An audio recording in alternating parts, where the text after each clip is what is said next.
langkah yang awal sudah kita letakkan dan UNESCO mengakui. Kemudian WHO, bosnya sendiri datang pada waktu kita membuat kegiatan The First Jamu International Conference di Nusa Dua, datang. Itu dalam rangka supaya kita leverage dengan TCM maupun Ayurveda.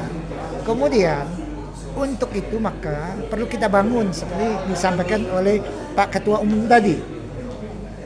Ada dua pertanyaan yang sering dikemukakan kita terkait dengan jamu. Yang pertama adalah apakah dia aman untuk dikonsumsi, dan kedua bagaimana kualitasnya. Maka untuk menjawab aman, seperti disampaikan beliau tadi, kita rangkul para peneliti akademisi. Itu perlu kita akan uji prekinik, uji toksisitas. Karena kalau bicara masalah efikasi, khasiat nggak perlu lagi dibuktikan, karena sudah terbukti secara empirik ribuan tahun. Yang perlu kita buktikan bahwa ini aman. Kita sudah melakukan serangkaian penelitian untuk itu. Bahkan saat ini teman-teman kita di Brawijaya sudah melakukan joint research dengan Osaka University. Itu juga merupakan salah satu langkah kita supaya keberadaan jamu itu leverage dengan TCM dan Ayurveda. Potensinya sangat besar. Saya yakin 100% kita mampu, bahkan kita bisa diatasi. Mengapa? Karena Indonesia itu adalah negara yang paling kaya dengan biodiversity. Kita sekarang baru menyentuh biodiversity yang di atas bumi. Underwater, negara kita 65% laut. Itu biodiversity-nya sangat besar. Ini kita angkat. Bahkan kalau kita lihat antibiotik yang ada, bahan bakunya banyak dari bair. Kita punya lahannya luar biasa. Jadi saya sangat optimis. Bahkan di waktu beliau saya lebih optimis lagi. Kenapa? Karena Bali itu pintu gerbang kita. Kita buat ekosistem, rangkul semua pihak. Tidak bisa kita hanya sendiri. Maka kita harus rangkul akademisi, birokrat. Birokrat kita bersyukur Pak Gubernur sangat mendukung. Ya. Perangkat di bawahnya semua sangat mendukung. Peneliti sangat mendukung. Banyak pengurus itu dari UNUD, dari UNI. Dan kita punya keterampilan yang sudah dikerjakan banyak. Kemudian dari pemuka masyarakat. Kemudian dari pemuka agama. Kita lihat banyak. Kemudian kita lihat dari pengamat, media seperti dari Anda. Masyarakat pengguna.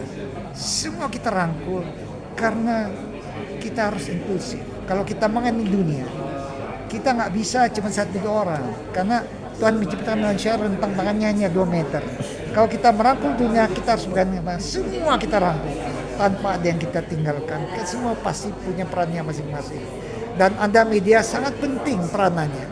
Bagaimana bisa menyampaikan, melakukan diseminasi informasinya ke semua lapisan masyarakat, sehingga betul-betul satu yang saya minta.